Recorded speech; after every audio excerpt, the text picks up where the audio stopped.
నమస్కారం Chittoor TV news కి స్వాగతం. ముందుగా ముఖ్యాంశాలు. మేయర్ అముద అధ్యక్షతన చిత్తూరు నగరపాలక కౌన్సిల్ సాధారణ బడ్జెట్ సమావేశాలు. అందరూ కలిసికట్టుగా పనిచేస్తేనే చిత్తూరు అభివృద్ధి పేర్కొన్న ఎమ్మెల్యే కురజాల జగన్మోహన్. చిత్తూరు షావుకారుపేట మసీదే కరీం కమిటీ ఆధ్వర్యంలో నిర్వహించిన ఇఫ్తార్ కార్యక్రమంలో పాల్గొన్న చిత్తూరు వైఎస్ఆర్సీపీ నియోజకవర్గ సమన్వయకర్త ఎంసీ విజయానందరెడ్డి. టీటీడీ మాజీ చైర్మన్ భూమన కరుణాకర్ రెడ్డిపై తీవ్రస్థాయిలో విమర్శలు గుప్పించిన టీటీడీ మాజీ బోర్డు సభ్యులు ఓవి రమణ. తిరుమలలో నెయ్యి కొరత ఉందని భూమన చేసిన ఆరోపణలను కొట్టిపారేసిన రమణ. వార్తల్లోని వివరాలు. అందరూ కలిసి పనిచేస్తేనే చిత్తూరు అభివృద్ధి సాధ్యమవుతుందని, అభివృద్ధి కోసం కలిసి వచ్చే ప్రతి ఒక్కరిని కలుపుకుని ముందుకు వెళ్తామని చిత్తూరు ఎమ్మెల్యే గురజాల జగన్మోహన్ తెలిపారు. మంగళవారం చిత్తూరు నగరపాలక కౌన్సిల్ సాధారణ సమావేశం నగర మేయర్ అముద అధ్యక్షతన జరిగింది. మంగళవారం చిత్తూరు నగరపాలక కౌన్సిల్ సాధారణ సమావేశం నగర మేయర్ అముద అధ్యక్షతన జరిగింది.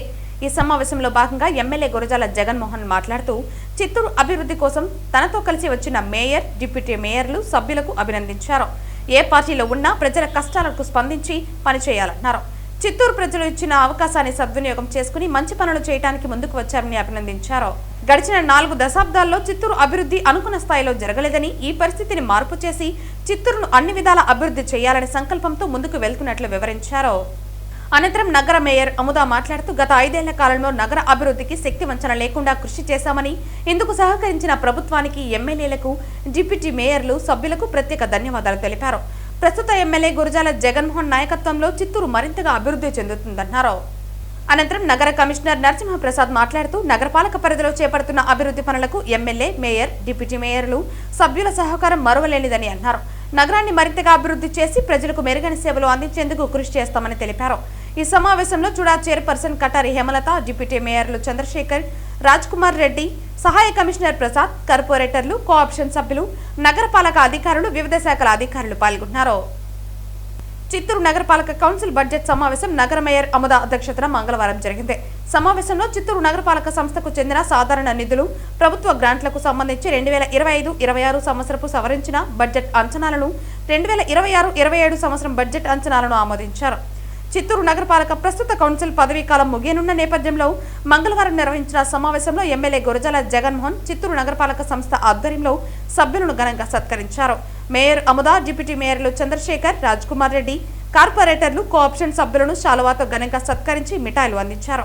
ఈ సందర్భంగా కౌన్సిల్ నగరపాలక సంస్థ తరపున ఎమ్మెల్యేను ఘనంగా సత్కరించారు. ఈ కార్యక్రమంలో నగరపాలక అధికారులు పాల్గొన్నారు. ఆ డిఫరెన్సియేషన్స్ ఎక్కడ వచ్చిన మున్సిపల్ మంది కాదని, రెవెన్యూ మాది కాదని, సో 2 acres అడిగారు సార్. యాక్చువల్లీ 2 acres అది పబ్లిక్ అడిగారు.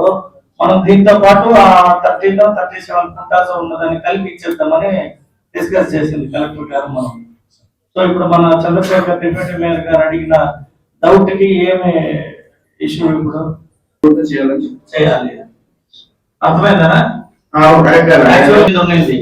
కన్ఫ్యూజన్ రెవెన్యూకి మున్సిపల్ కి ఎక్కడ వచ్చిందంటే, మున్సిపల్ వారిది అయితే డబ్బింగ్ కింద ఉంటుంది, ఇది డబ్బింగ్ బయట ఉంది.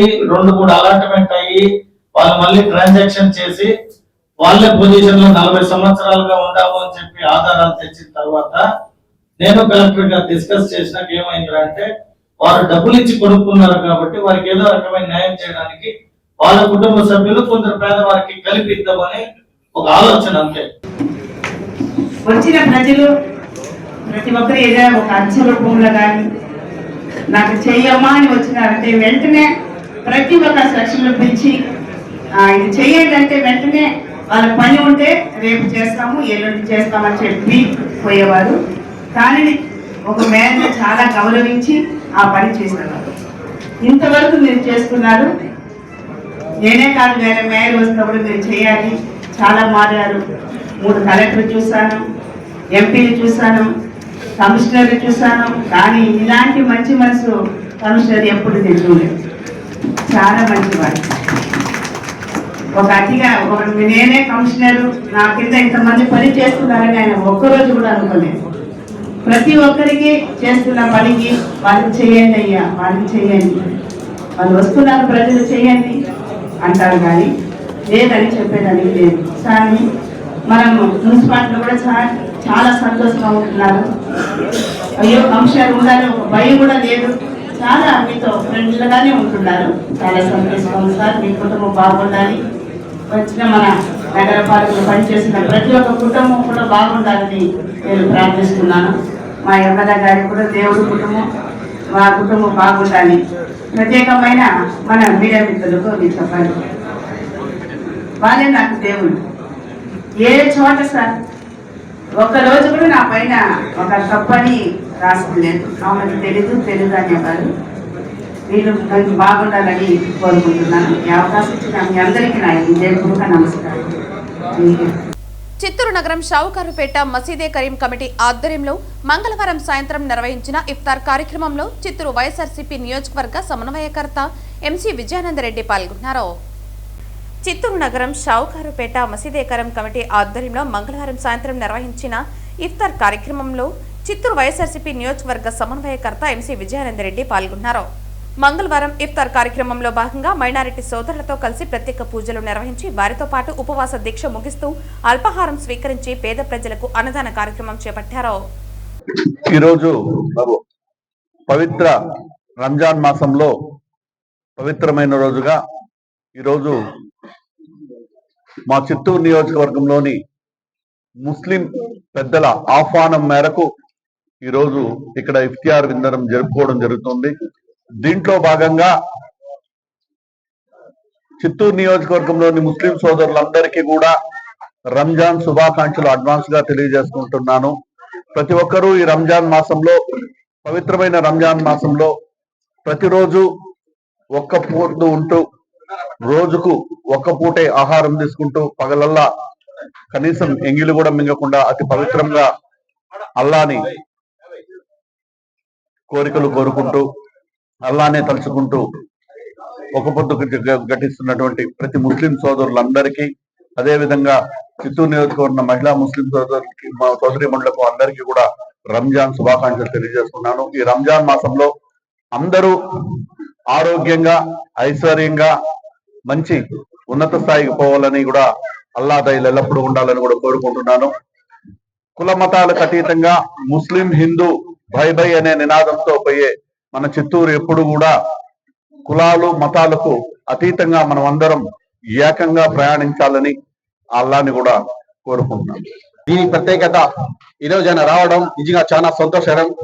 ఎందుకంటే చిత్తూరులో వైసీపీ హయాంలో దాదాపు చరిత్ర కలిగిన 100 సంవత్సరాల చిత్తూరులో ఎప్పుడు లేని విధంగా 8 స్థానాలు ముస్లిం మైనార్టీకి ఒకే ఒక పార్టీ కేటాయించిన ఏ పార్టీ అంటే వైసీపీ పార్టీ.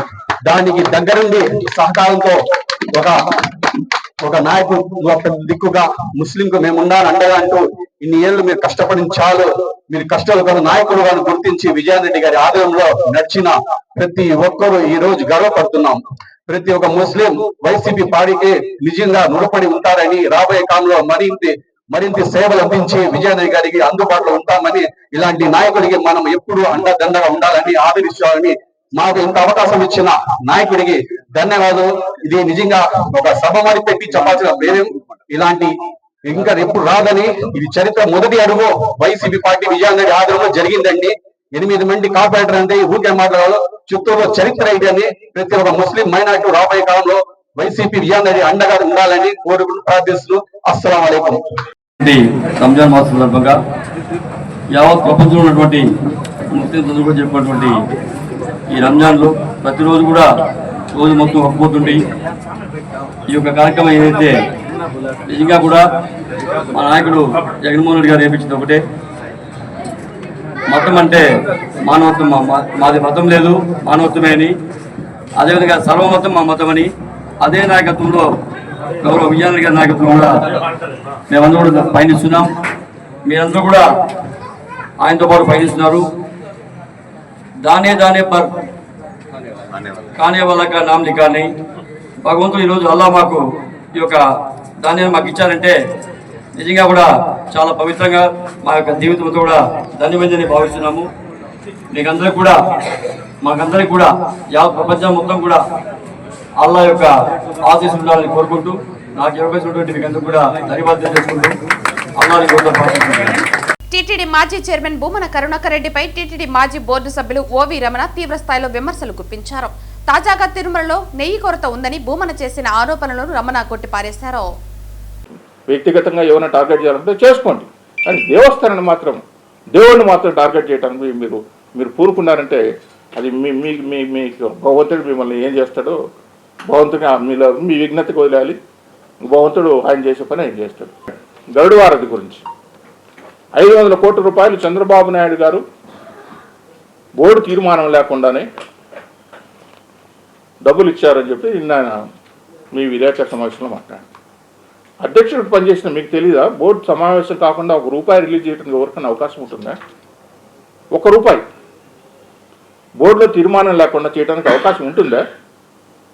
మీరు అధ్యక్షుడిగా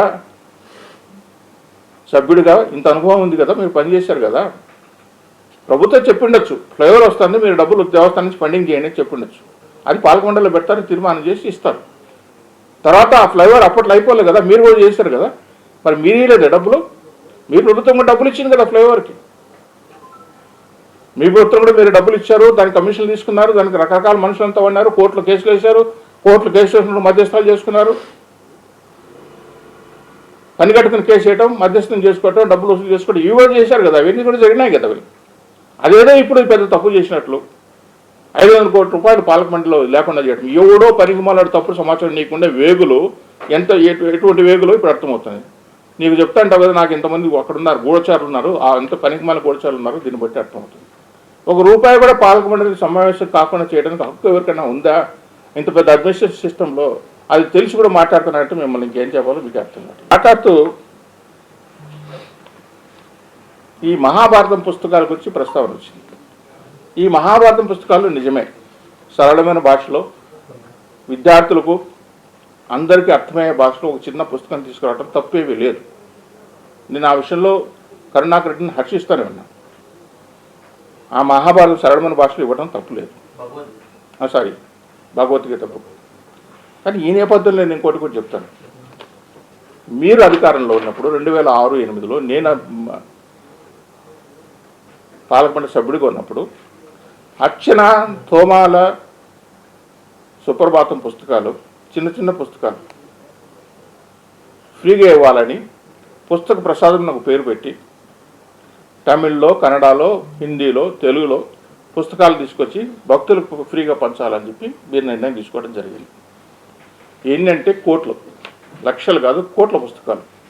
ఆ పుస్తకాలు ఏ విధంగా అయిపోయినాయంటే వైకుంఠ టూలో మేము పుస్తకాలు ఇస్తే ఆ పుస్తకాలు ఎవరు తీసుకోకపోతే అట్లే ఉంటే వాళ్ళపైన ప్రెజర్ పెట్టి, ఎందుకు ప్రెజర్ పెట్టామంటే నీ స్నేహితుడి కోసం, నీ స్నేహితుడికి ఒక ప్రశ్న ఉంది కాబట్టి ఆ ప్రశ్న పేరు ఆదిశ్రీ అనే ఆ ప్రశ్న నీ స్నేహితుడికి ఇవ్వడం కోసం తొందరగా డిస్ట్రిబ్యూట్ చేయండి అని చెప్పంటే ఆ డిస్ట్రిబ్యూషన్ ఎట్లా వెళ్ళింది తెలుసా? మేము వాళ్ళపైన ప్రెజర్ పెట్టి అయా పుస్తకాలు పంచండి అంటే తెలుగు చేతిలో 60 పుస్తకము, 60 చేతిలో కన్నడ పుస్తకం, కన్నడ చేతిలో హిందీ పుస్తకం పోతే ఆ పుస్తకం వాడు చూసిన తర్వాత 60 కన్నడలో ఉంటే ఏంది ఇది ఏం చేయాలి తెలియకపోతే వాళ్ళు పెట్టి దద్దోజనమో పులిహోర అయిన తర్వాత ఆ పుస్తకాలు పేజీలు తిప్పుకొని చుట్టుకొని టిష్యూ పేపర్ వేసిన కుప్పలు అక్కడ పడినాయి. ఏమిరా ఇంత దౌర్భాగ్యమో, ఇంత అన్యాయమా ఇది ఈ పుస్తకాలు అని చెప్పేసి. ఎందుకంటే ఇట్లా చేశారంటే ఏం చేస్తాం సార్, మాకు పుస్తకాలు పంచమంటారు, మాకు ఎవరు తెలుగుడు, ఎవరు అరవడు, ఎవరు కన్నడ మాకట్టు తెలుస్తుంది, వచ్చే పుస్తకం మీద ఇచ్చినామని చెప్పి. ఎంత కోట్ల రూపాయలు వృధా అయిందండి డబ్బులు. తిరుమల శ్రీవారి పరకామణలో కూటమి ప్రభుత్వ పాలనలో బంగారం అపహరణ జరిగితే కాపలా కుక్కలని చెప్పుకునే కూటమి నాయకులు ఏమి చేస్తున్నారని వైసీపీ యువ నాయకులు ప్రశ్నించారు. ఏమయ్యా భానుప్రకాష్ రెడ్డి, నువ్వు బోర్డు మెంబరు అయిన తర్వాత పెంచలయ్య అనేటువంటి పరకామణి ఉద్యోగి ₹1 కోటి పైగా విలువ కలిగినటువంటి బంగారము, వెండి నాణేలని దొంగలిచ్చినట్టుగా 2025 జనవరి నెలలోనే సాక్షాత్తు టీటీడీ విజిలెన్స్ వారు పట్టుకున్నారు, కేసు కూడా పెట్టారు. ఈ విషయం మీద మీరు ఎందుకు, అసలు టీటీడీ యాజమాన్యం కానీ, అధికారులు కానీ, బోర్డు మెంబర్లు కానీ, చైర్మన్ కానీ పరకామణిలో జరిగినటువంటి ఈ దొంగతనం విషయాన్ని ఎందుకు బయట పెట్టలేదు? ఈ దొంగతనంతో మీకేమైనా భాగం ఉందా? ఆర్గోస్ అవుట్సోర్సింగ్ ఏజెన్సీ ద్వారా పెంచిలయ్య అనేటువంటి వ్యక్తి నియమితులయ్యారు. ఆయన పరకామణిలో జాబ్ చేస్తున్నారు. మరి ఆర్గో అవుట్సోర్సింగ్ ఏజెన్సీలో ఎవరి సిఫారసు మేరకు పెంచిలయ్య చేరారు? కొంపదీసి కాపలా కాస్తానన్నటువంటి భానుప్రకాష్ రెడ్డి గారి సిఫారసు మేరకు ఏమైనా చేరాడా? మరి పెంచిలయ్య అనేటువంటి ఒక వ్యక్తి దొంగతనం చేస్తే ఆ దొంగతనం పట్టుబడింది 2025 జనవరి నెలలో. అయితే ఈ విషయాన్ని ఇప్పటి వరకు ఎందుకు బయటకి తీసుకురాలేదు? ఇది మీడియాకు కూడా తెలియకుండా రహస్యంగా ఎందుకు ఉంచారు? ఆయనకు వెనువెంటనే బెయిల్ ఎందుకు వచ్చింది? దీంట్లో మీకున్నటువంటి భాగం ఎంత?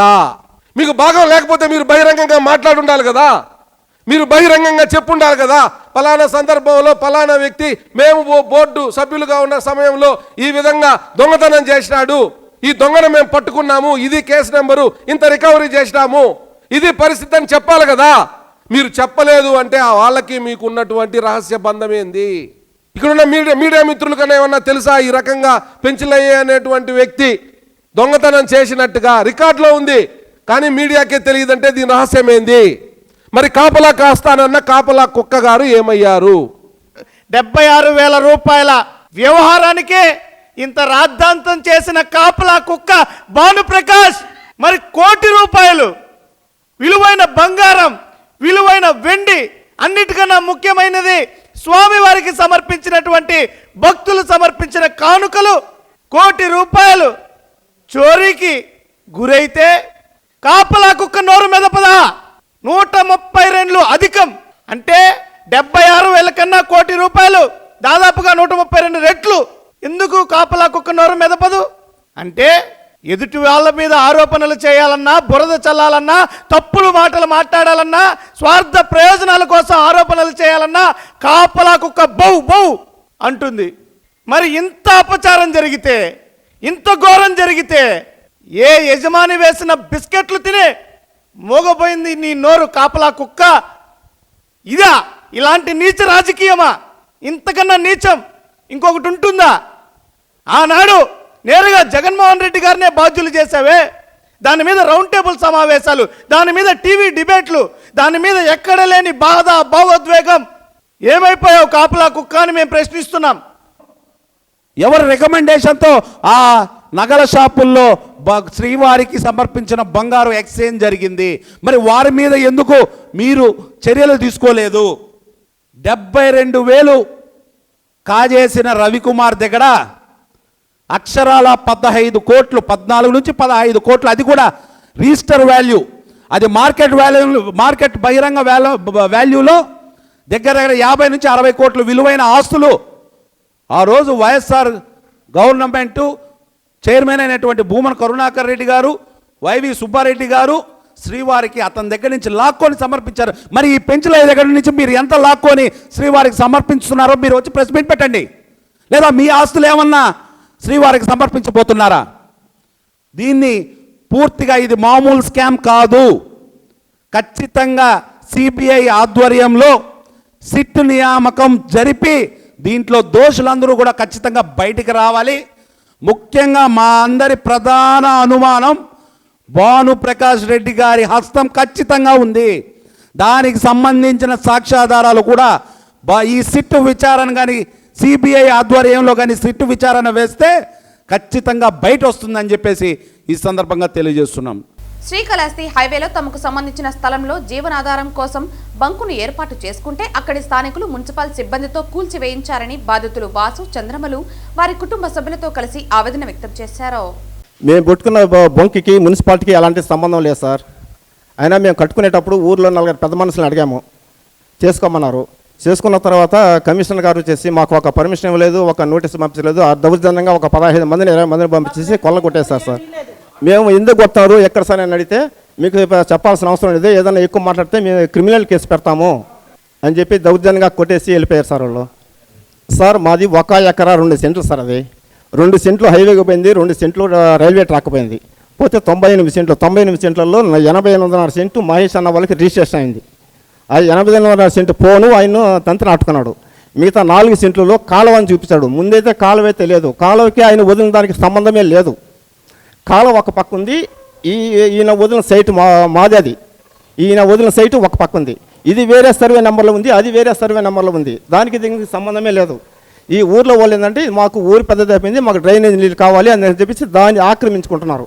అట్టయ్యా మాకు బతకడానికి కష్టంగా ఉంది, అట్నే మీరు ఎప్పుడు లేమన్నా మేము లేస్తాము, మా బతుకు జీవనం కోసము అక్కడ బొంకు పెట్టుకుని జీవన బతుకు చేస్తాము అనుకుంటే మేము ప్రతి ఒక్కటి చేసేటప్పుడు అంతా అన్నీ ఊరు మొత్తం చూస్తూ ఉన్నారు. మేము నైట్లో చేయలేదు, దొంగతనంగా చేయలేదు, డైరెక్ట్గానే చేసినాము, అందరిని అడిగే చేసాము. అయినా పెట్టుకోమన్నారు, చూస్తూ ఉన్నారు.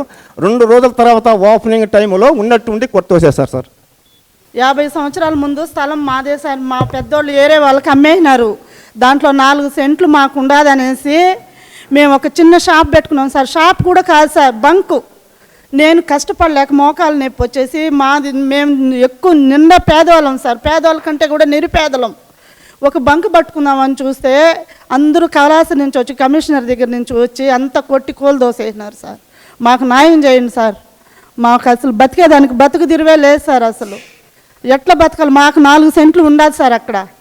ఇది మున్సిపాలిటీది అని చెప్పేసి వచ్చి కొట్టి కోలు దోసేసి మేము ఎట్ట బతుకుతున్నాం అంటే అట్ట బతుకుతున్నాం సార్. మా పరిస్థితిని మా ఊరు అబ్బాయి తోసేసి ఆ పని చేసినారు సార్. ప్రముఖ విద్యా సంస్థలో పనిచేస్తున్న తనపై కక్ష సాధింపుతో ముందస్తు సమాచారం ఇవ్వకుండా ఉద్యోగం నుంచి తొలగించిన యాజమాన్యంపై చర్యలు తీసుకోవాలని senior lecturer Pratap Reddy demand చేశారు. మీ ఆయన్ను చంపేస్తాం, మీ ఆయన జీవితాంతం జైల్లో పెట్టిస్తా, మీ ఆయన ఎక్కడ పని చేయకుండా చేస్తా. ఏజిఎం ఎక్కడ పని చేయలేడు, మీ ఆయన కథ చూస్తా, మీ ఆయన మీద ఒక కేసు పెడతాను నేను. ఒక అమ్మాయిని మీ ఆయన బలవంతం చేయబోయాడని మాలిస్టేషన్ కేసు ఒకటి పెడతా. ఆ విధంగా మా భార్యను రోజు బెదిరిస్తున్నారు, మా నాన్నను బెదిరిస్తున్నారు. నేను 15 రోజుల నుంచి వాళ్ళతో పోరాటం చేస్తున్నాను. కలెక్టర్ గారి నుంచి కలిశాను, డిఈఓ గారిని కలిశాను, అందరినీ కలిశాను, అందరికీ ఇది తెలుసు. డిఈఓ గారు ఏమో ఫోన్ చేశారు ఏజిఎం గారికి 13వ తేదీ 13/2/26. ఆయన ఏజిఎం గారికి కాల్ చేసి ఏం సార్ ఏం విషయం అంటే అది ఇది అని చెప్పాడు. అప్పుడు డిఈఓ గారు ఏం చెప్పారంటే, అయ్యా ఆయన 3 నెలలు తీసేస్తే ఆయన ఎట్లయ్యా బతికేది, ఈ 3 నెలలు మీరు దయచేసి ఆయన్ను కొనసాగించండి అని డిఓ గారు చెప్పారు. మధ్యాహ్నం స్కూల్కి వెళ్తే హెచ్ఎం గారు లేరు, డిఈఓ గారు లేరు, హెచ్ఎం గారు లేరు, ఎక్స్ ఏజిఎం గారు లేరు. 3:30కు నేను ఇంటికి పోతే మా భార్యకు ఫోన్ చేసి ఆ ఏజిఎం బెదిరిస్తున్నాడు, థ్రెటన్ చేస్తున్నాడు. నిన్ను వాడిని చంపేస్తా, వాడు వచ్చినా అంటే కాల్ ఇంచేస్తా, వాని జీవితం అంతమేట చేస్తా, వాని జైల్లో పెడేస్తా, ఇంకో స్కూల్లో రేపు సంవత్సరం వాడు పని చేయలేడు, ఈ విధంగా బెదిరిస్తాడు. వెంటనే ఆ రోజు రాత్రే నేను ఎస్వియు సిఐ దగ్గరికి వెళ్ళి 8:30కు కలిశాను. అప్పుడు సిఐ గారు ఏమన్నారంటే, సార్ మీరు ఊరికైనా ఇట్లా కంప్లైంట్ రాసుకొస్తే ఎవరికి సార్, మీరు నాకు రికార్డెడ్ ఎవిడెన్స్ ఇవ్వండి అన్నారు సిఐ గారు. ఎస్వియు సిఐ గారు రికార్డెడ్ అంటే అప్పటికప్పుడు నా దగ్గర ఎట్లా వస్తుంది సార్ రికార్డెడ్ ఎవిడెన్స్ లేదు. నెక్స్ట్ డే ఏం చేశారంటే వాళ్ళు they approached the CI and brought A proposal. What is that proposal means I have to go to Rajampet branch. Raju's అనేది రాజంపేటలో ఒక బ్రాంచ్ పెట్టుకున్నారు ఈ ఇయర్. అక్కడి బొమ్మని మా భార్యను బెదిరిస్తున్నారు, మా భార్య నన్ను బలవంతం చేస్తుంది. అక్కడికి బొమ్మ నాకు ఒక్కడే కొడుకు, వాడు ఒక పిహెచ్ క్యాండిడేట్, మానసిక స్థితి సరిగా లేనటువంటి వాడు నా కొడుకు, mentally retarded person. So my presence is very very important. Now he is writing intermediate exams first year. ఎవరితో ఆయన రాయలేడు నా కొడుకు, స్కైప్ పెట్టుకొని రాయిస్తాం. అప్పుడు స్కైప్ను ఒకరు దొడకపోవాలి, మా వాడిని ఒకరు దొడకపోవాలి. నేను అక్కడికి వెళ్ళిపోతే ఎట్లా సార్, అందుకు ఇట్లా డిస్టర్బెన్స్ ఉంటుందనే మా వాడిని తిరుపతిలోని చేర్పించాను. బయట నాకు ఎన్ని ఆఫర్స్ వచ్చినా వెళ్ళలేదు, బయట 70,000 కూడా ఇస్తామనేసి ఆఫర్స్ వచ్చాయి, but I don't take any offer. అది మెయిన్ థింగ్ సార్. తర్వాత వచ్చేసి ఈ రాజు అలయన్స్ గ్రూప్ అనేది ఏమంటారంటే దీన్ని టైఅప్ గ్రూప్ అని చెప్పుకుంటున్నారు. టైఅప్ ఏం లేవు వీళ్ళకంటే చూడండి సార్, మెయిన్ రిజిస్ట్రేషన్ నమోదు లేదు సార్. రాజుకు అలెన్కు రిజిస్ట్రేషన్ నమోదు లేదు ఇంతవరకు. తర్వాత రికగ్నిషన్ గుర్తింపు లేదు ఇంతవరకు. తర్వాత నోటీస్ పీరియడ్ ఇవ్వడం లేదు, ఎందుకంటే వాళ్ళకి లాస్టే లేవు, బై లాస్టే లేవు, జ్ఞానికి తెస్తాడు నోటీస్ పీరియడ్. నోటీస్ పీరియడ్ ఏంటి సార్, నాకు 2 నెలల ముందు చెప్తే నేను సాలిస్తాను కదా, అప్పటికప్పుడు సాలించి వెళ్ళిపో అంటే కులవల్లమ్మా. వార్తలు ముగించే ముందు ముఖ్యాంశాలు మరోసారి. మేయర్ అముద అధ్యక్షతన చిత్తూరు నగరపాలక కౌన్సిల్ సాధారణ బడ్జెట్ సమావేశాలు. అందరూ కలిసికట్టుగా పనిచేస్తేనే చిత్తూరు అభివృద్ధి పేర్కొన్న ఎమ్మెల్యే గురజాల జగన్మోహన్. చిత్తూరు షావుకారుపేట మసీదే కరీం కమిటీ ఆధ్వర్యంలో నిర్వహించిన ఇఫ్తార్ కార్యక్రమంలో పాల్గొన్న చిత్తూరు వైఎస్ఆర్సీపీ నియోజకవర్గ సమన్వయకర్త ఎంసీ విజయానందరెడ్డి. టీటీడీ మాజీ చైర్మన్ భూమన కరుణాకర్ రెడ్డిపై తీవ్రస్థాయిలో విమర్శలు గుప్పించిన టీటీడీ మాజీ బోర్డు సభ్యులు ఓవి రమణ. తిరుమలలో నెయ్యి కొరత ఉందని భూమన చేసిన ఆరోపణలను కొట్టిపారేసిన రమణ. ఈ వార్తలు ఇంతటితో సమాప్తం. తిరిగి వార్తల్లో మళ్ళీ కలుద్దాం. అంతవరకు సెలవు. నమస్కారం.